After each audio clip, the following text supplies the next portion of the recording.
हम भविष्य में भी ये प्रयास करेंगे कि संस्कृत को भाषा संस्कृत के रूप में विकसित करने के साथ ही संस्कृत में विज्ञान में उत्तराखंड में इस पर शोध का कार्य भी प्रारंभ कराया जाए। भाइयों बहनों, संस्कृत भाषा के आधार पर ही प्राचीन मानव सभ्यताओं का विकास संभव हो सका है। हम सभी को ज्ञात है, विश्व की अधिकतर भाषाओं की जड़ें किसी न किसी रूप में संस्कृत से जुड़ी हुई हैं।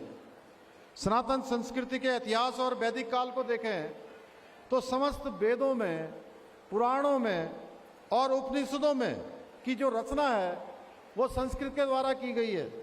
संस्कृत भाषा अनादि और अनंत है और माना जाता है कि संस्कृत का आविष्कार देवताओं ने किया था, इसीलिए इसे देववाणी भी कहा जाता है। और इस श्लोक में संस्कृत की भाषा के बारे में ठीक लिखा गया है, भाषासु मुख्या मधुरा दिव्या गिर्वाण भारती तस्याम हिम काव्यम मधुरम तस्मादपि सुभाषितम। अर्थात सभी भाषाओं में संस्कृत सर्वोपरि मधुर और दिव्य है। इसका काव्य और भी मधुर है और उसके काव्य में से अधिक मधुर इसके सुभाषित वचन हैं। संस्कृत की व्यापकता का प्रमाण इस बात से भी लगाया जा सकता है कि आयुर्वेद से लेकर योग, दर्शन से लेकर गणित तक, साहित्य से लेकर विज्ञान तक और खगोल शास्त्र से लेकर शल्य चिकित्सा तक प्रत्येक क्षेत्र में प्राचीन ग्रंथ संस्कृत भाषा में रचे गए हैं। सम्राट चंद्रगुप्त विक्रमादित्य के समय तक संस्कृत आम बोलचाल की भाषा हुआ करती थी, परंतु कई सदियों तक विदेशी आक्रांताओं के शासन होने का एक बहुत बड़ा दुष्परिणाम इस रूप में भी हमको देखने को मिला कि हम अपनी मूल भाषा संस्कृत से धीरे धीरे दूर होते चले गए। स्वतंत्रता प्राप्ति के बाद कई दशकों तक देश की सत्ता पर ऐसे दलों का प्रभाव रहा, ऐसी सरकारें रहीं जिन्होंने वोट बैंक की राजनीति के चलते हमारे सनातन मूल्यों और संस्कृत को कमजोर किया तथा संस्कृत को बढ़ावा देने की दिशा में कोई भी ठोस प्रयास नहीं किया है। परंतु आज आदरणीय प्रधानमंत्री श्री नरेंद्र मोदी जी के दूरदर्शी नेतृत्व में भारत की समृद्ध सांस्कृतिक विरासत को संरक्षण और संवर्धन हेतु प्रतिबद्धता के साथ निरंतर कार्य हो रहा है। आज संस्कृत भाषा के प्रचार प्रसार के लिए अनेक योजनाएं संचालित की जा रही हैं। नई शिक्षा नीति में संस्कृत को आधुनिक और व्यावहारिक भाषा के रूप में स्थापित करने के विशेष प्रयास किए गए हैं। आज संस्कृत विश्वविद्यालयों को आधुनिक संसाधनों से सुसज्जित किया जा रहा है। इतना ही नहीं, जहां एक और संस्कृत साहित्य को ऑनलाइन प्लेटफॉर्म पर उपलब्ध कराया जा रहा है, वहीं ई संस्कृत शिक्षण प्लेटफॉर्म एवं संस्कृत एक्स विकसित करने पर विशेष बल दिया जा रहा है। इसके साथ ही अभी हाल ही में केंद्र सरकार ने एक महत्वपूर्ण पहल के तहत लोकसभा की कार्रवाई का अनुवाद संस्कृत भाषा में भी किए जाने की शुरुआत की है। भाइयों बहनों, हमारी देवभूमि उत्तराखंड सदियों से देववाणी संस्कृत के अध्ययन और शोध का केंद्र रही है। अभी हमारे विधायक जी कह रहे थे, ऋषियों की भूमि है, मनीषियों की भूमि है, तपस्वियों की भूमि है, विद्वानों की भूमि है। निश्चित रूप से सही में आदि शंकराचार्य से लेकर अनेक ऋषि मुनियों ने इस भूमि पर तपस्या की और संस्कृत ग्रंथों की रचना की। आज जब हम आधुनिकता की ओर बढ़ रहे हैं, ऐसे समय में हमारी सरकार का प्रयास है कि देववाणी संस्कृत की पवित्र ज्योति को उत्तराखंड में आने वाले समय में और तेज गति से प्रज्वलित किया जाए। इसी को ध्यान में रखते हुए आज हमने राज्य के सभी जनपदों में आदर्श संस्कृत ग्रामों की स्थापना की है।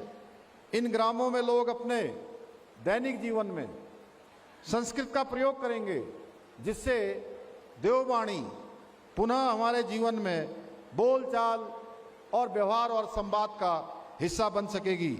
यह हम सभी के लिए गौरव का विषय है कि उत्तराखंड में संस्कृत को द्वितीय राजभाषा का दर्जा प्रदान किया गया है। हमारी सरकार प्रदेश में जहां एक और संस्कृत शिक्षा को बढ़ावा देने के लिए विशेष छात्रवृत्ति प्रदान कर रही है, वहीं संस्कृत भाषा में उत्कृष्ट प्रदर्शन करने वाले विद्यार्थियों को संस्कृत छात्र प्रतिभा सम्मान योजना से सम्मानित भी कर रही है। इतना ही नहीं, संस्कृत के प्रचार प्रसार के लिए उत्तराखंड संस्कृत अकादमी हरिद्वार के माध्यम से अखिल भारतीय शोध सम्मेलन, अखिल भारतीय ज्योतिष सम्मेलन, अखिल भारतीय वेद सम्मेलन, अखिल भारतीय संस्कृत कवि सम्मेलन, संस्कृत शिक्षक कौशल विकास कार्यशाला और संस्कृत छात्र प्रतियोगिता जैसे विभिन्न कार्यक्रम आयोजित किए जा रहे हैं। हम संस्कृत विद्यार्थियों के लिए सरकारी सहायता, शोध कार्यों में सहयोग एवं रोजगार के अवसर सुनिश्चित कर रहे हैं। इसे नई पीढ़ी में लोकप्रिय बनाने का भी प्रयास कर रहे हैं। भाइयों बहनों, हमने राज्य में अनेक ऐतिहासिक निर्णय भी लिए हैं जिन्हें पूर्व की सरकारों ने अपने राजनीतिक स्वार्थों के चलते ठंडे बस्ते में डाल दिया था।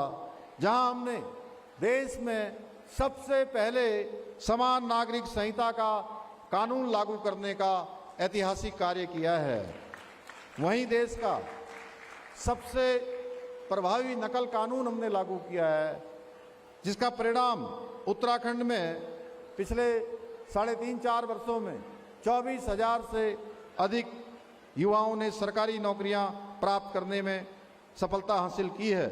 इतना ही नहीं, हमारी सरकार उत्तराखंड के सांस्कृतिक मूल्यों और डेमोग्राफी को संरक्षित रखने के लिए भी पूरी तरह से संकल्पबद्ध होकर काम कर रही है। इसी संकल्प को ध्यान में रखते हुए जहां हमने एक सख्त धर्मांतरण कानून लागू किया है और दंगा विरोधी कानूनों को लागू किया है, वहीं लैंड जिहाद, लव जिहाद और थूक जिहाद जैसी घृणित मानसिकताओं के खिलाफ कठोर कार्रवाई भी सुनिश्चित की है। हमने प्रदेश में लैंड जिहाद के खिलाफ कार्रवाई करते हुए 7,000 एकड़ से अधिक की सरकारी भूमि लैंड जिहादियों से मुक्त की है। इसके साथ ही 250 अवैध रूप से चलने वाले मदरसों को सील करने के साथ ही 500 से अधिक अवैध संरचनाओं को भी हटाया है। इतना ही नहीं, हमने छद्म वेशधारियों का उनका मूल स्वरूप निकलकर बाहर आए, वो किसी को ठगने का काम न करें, किसी को धर्म के मार्ग में बाधा बनने का काम न करें, सनातन को नुकसान पहुंचाने का काम न करें। ऐसे पाखंडियों को सामने लाने के लिए ऑपरेशन कालनेमी भी हमने प्रारंभ किया है। भाइयों बहनों, ऐसे पाखंडियों के खिलाफ सख्त कार्रवाई भी प्रारंभ हुई है। भाइयों बहनों, उत्तराखंड की पावन धरा, जहां वेदों की ऋचाएं गूंजी हैं, जहां ऋषियों और मनुष्यों ने तपस्या कर ज्ञान की गंगा प्रवाहित की है, उस पवित्र भूमि पर हमारी गौरवशाली सांस्कृतिक परंपराओं को समृद्ध करना हम सभी का कर्तव्य है। इसी को ध्यान में रखते हुए हम भविष्य में इन आदर्श संस्कृत ग्रामों में संस्कृत भवनों के निर्माण के साथ साथ राजकीय प्राथमिक संस्कृत विद्यालयों की भी स्थापना भी करेंगे। भाइयों बहनों, हमारी सरकार देववाणी संस्कृत के गौरव को पुनर्स्थापित करने हेतु अपने विकल्प रहित संकल्प के साथ इसी प्रकार काम करती रहेगी।